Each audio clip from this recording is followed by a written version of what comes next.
Hello there, you're welcome to CoreTV News on the Hour with me, Sabina Izogu. President Goodluck Jonathan is confident that the activities of insurgents and other cross-border criminals will soon be checked with intensified joint patrols, military operations and intelligence sharing between Nigeria and its neighbors. He expressed this optimism while welcoming the Ministers of Defense and Foreign Affairs of Chad, Niger, Cameroon and Benin Republic to Nigeria. They are in Abuja to work with their Nigerian counterparts on a legal framework for cross-border military operations recently approved by President Goodluck Jonathan and the neighboring heads of state in Niamey, Niger Republic. Jonathan also reaffirmed his belief that the decision made in Niamey will boost joint actions against Boko Haram and other cross-border criminal groups.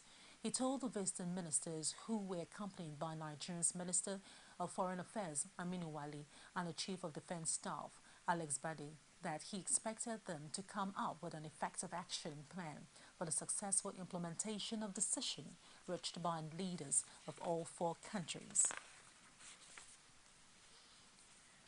One of Nigeria's newest political parties, the Unity Party of Nigeria, is facing a major crisis within 6 months of its registration. The turmoil in the party led to a rowdy session at its National Executive Committee meeting presided over by National Chairman Frederick Fashehun. Allegations and counter-allegations were bandied around as party members almost went physical with one another. Pius Samuel has more. It all began like a family reunion after a long tussle on who leads the party affairs. But that was until the chairman accused the national secretary of forming a clique within the party. Arising from the purported and illegal NEC meeting, a motion to suspend the national chairman. 2, a motion to pass a vote of no confidence on the national chairman. The declaration of the reported financier of the illegal NEC meeting, Prince Rotimi Kwasheda, as UPN governorship candidate for Ogun State. For the avoidance of doubt, as of today, UPN has no governorship candidate in Ogun State or in any other state for that matter. The emergence of anyone as our candidate will follow due process. This didn't go down well with the secretary, who did not hesitate to make his position known on the issues raised by the chairman. Therefore, in response to the directive of the NWC, wish to state perceived constitutional breaches permitted by the national chairman. Number 1, violation of NEC directive on the appointment of caretaker committees for giving appointment letters for those who are not qualified as chairman caretaker, e.g. for Ogun, Lagos, and Delta states.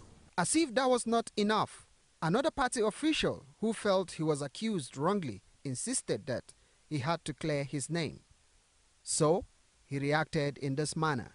If the chairman is accusing people of falsehood, we should also be cautious of not to be accused of the same thing. There are people that have never attended NEC meeting.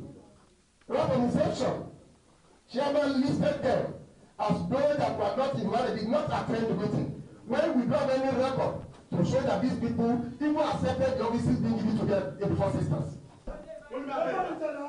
Hey, excuse me.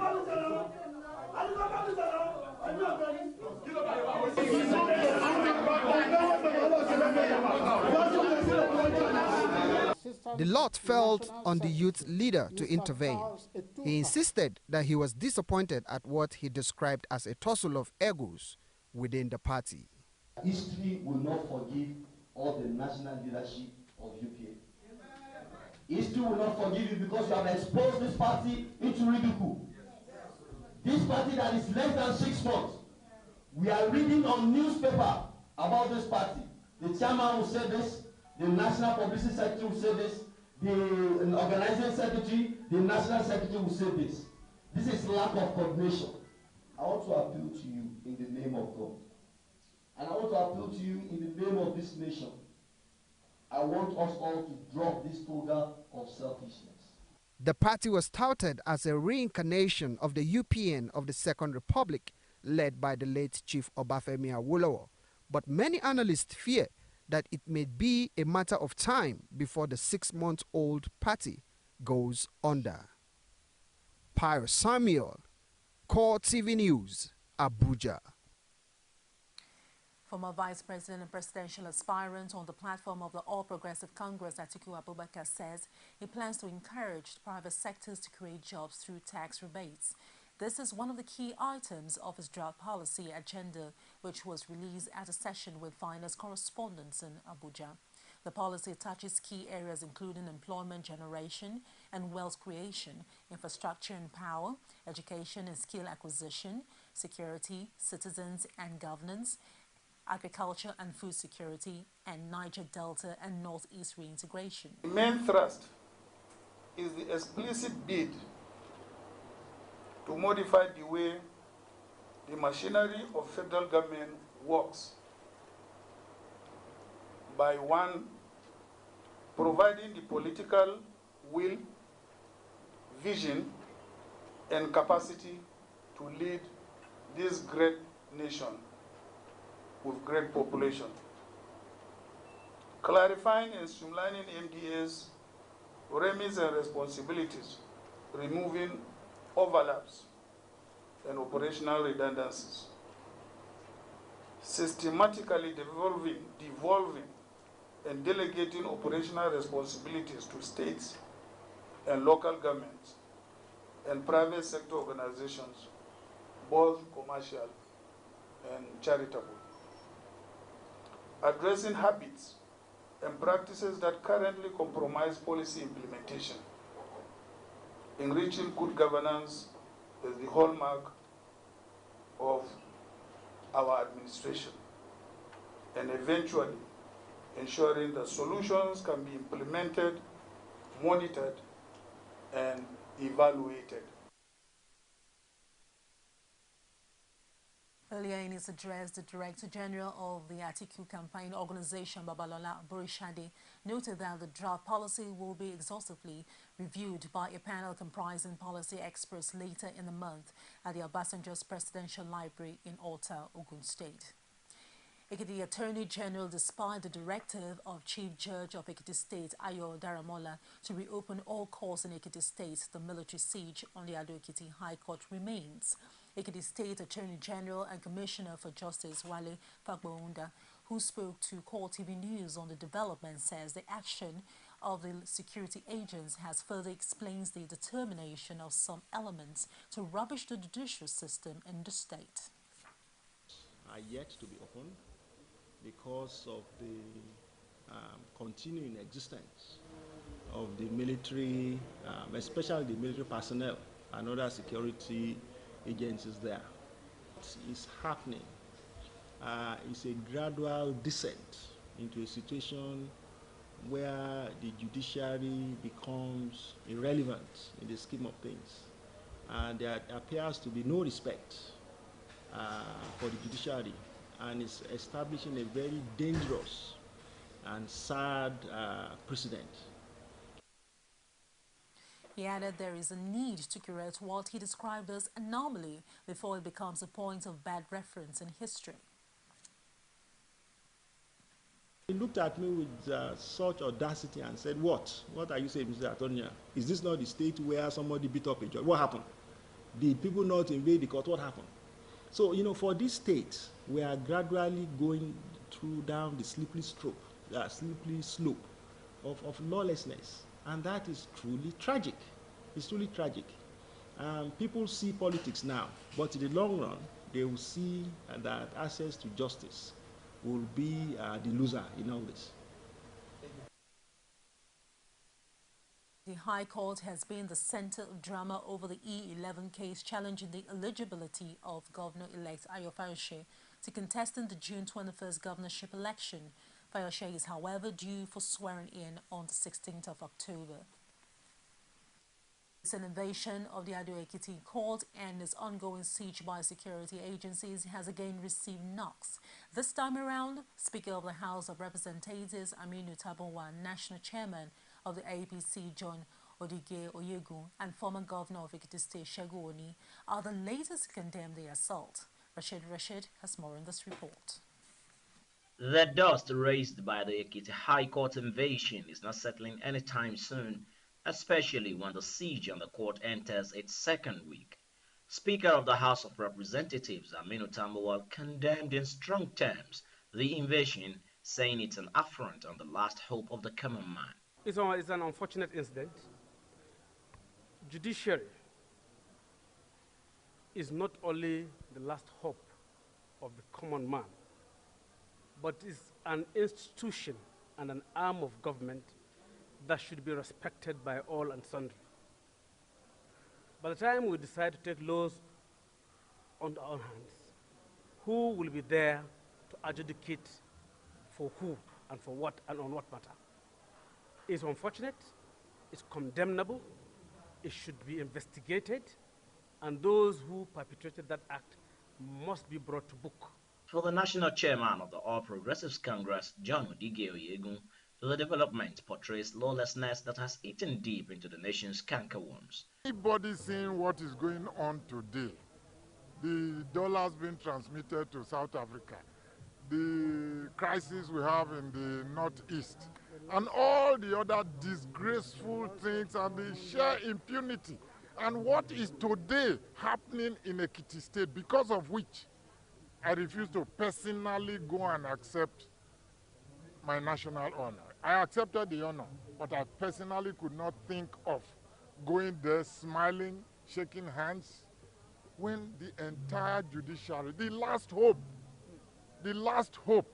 of this nation, the last hope of the common man, was being so brutalized and bastardized. The former governor in Ekiti State, Shegun, regrets the clampdown on the judiciary in a democratic dispensation. He warned the elites against running foul of the legal system. The court cannot sit. If people will have the power to overpower the courts, this did not happen in the worst days of the military. No military government muzzled down the judiciary to say this case would not be heard. And it was so. This is a civilian government. This is a democracy. I only hope that the political elites are not going to create more turmoil. The Ado-Ekiti Court invasion saga and developments playing out after have thrown up a lot of unanswered questions and left observers watching with keen interest. Rashid, CoreTV News, Ado-Ekiti.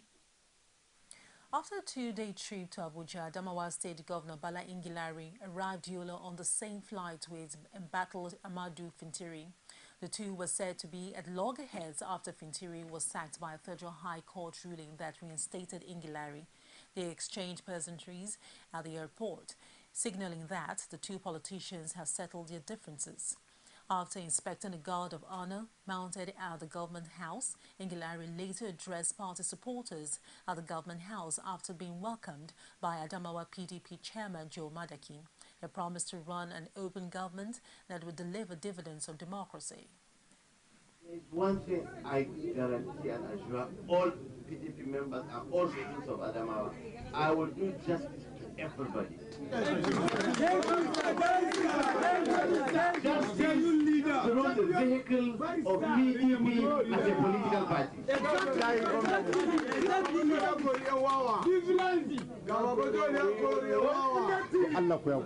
To ameliorate the difficulties that our people are suffering, our youth, our women will have to give them the price that they deserve.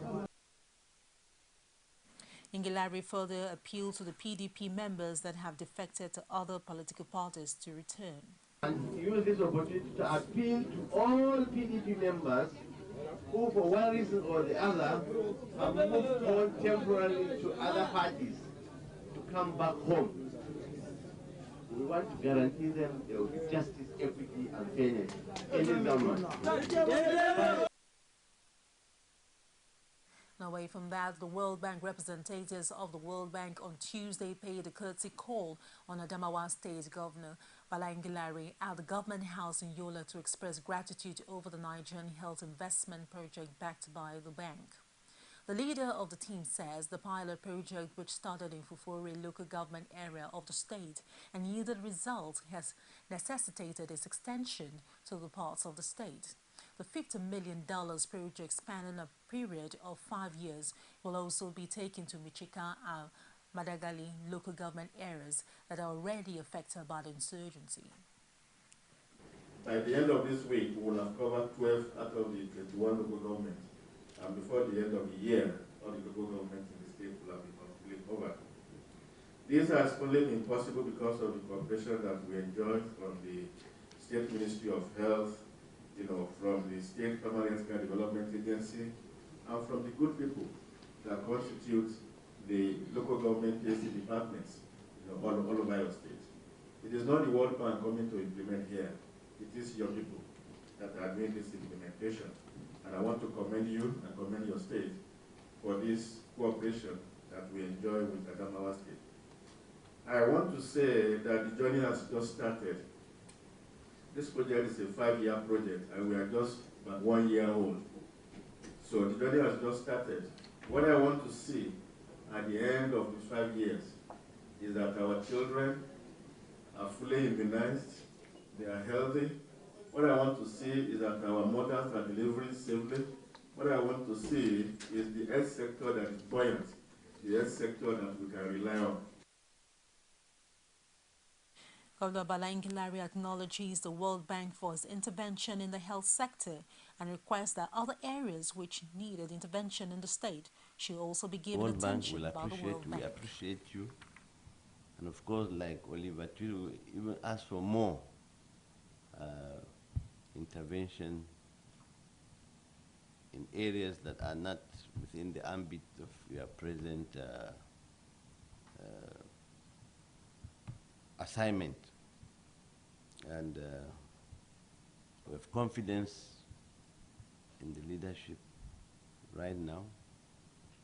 And like I said, we'll support these noble and laudable objectives of the World Bank. And in this regard, therefore, I say thank you very much on behalf of the good people of Adamawa State, and look forward to more partnering between us and the World Bank, like I said, in other areas apart from the healthcare sector. There's more for you after the break. Stay with us. This is Judiciary Today. The judiciary's function is to interpret the law. The judge in Lagos State is perhaps one of the most comfortable judges in the world. You can't say because we are fighting terrorists or we're fighting terror, then you go about violating people's rights. We're not going to allow that in this country. So I think that's one of the reasons why some that's what lawyers do. I didn't say that what lawyers do. The TV show that brings you in-depth briefing and analysis of judiciary issues that affect you. I want police officers to welcome victims with empathy and not say, what were you wearing? Where did you go? What were you doing at 10 p.m. at night? As the Nigeria judiciary mounts one of their own. He has gone to court on behalf of Nigerian citizens even without taking a cover. It is time for lawyers to take their health very seriously, lawyers and judges. Only on CoreTV.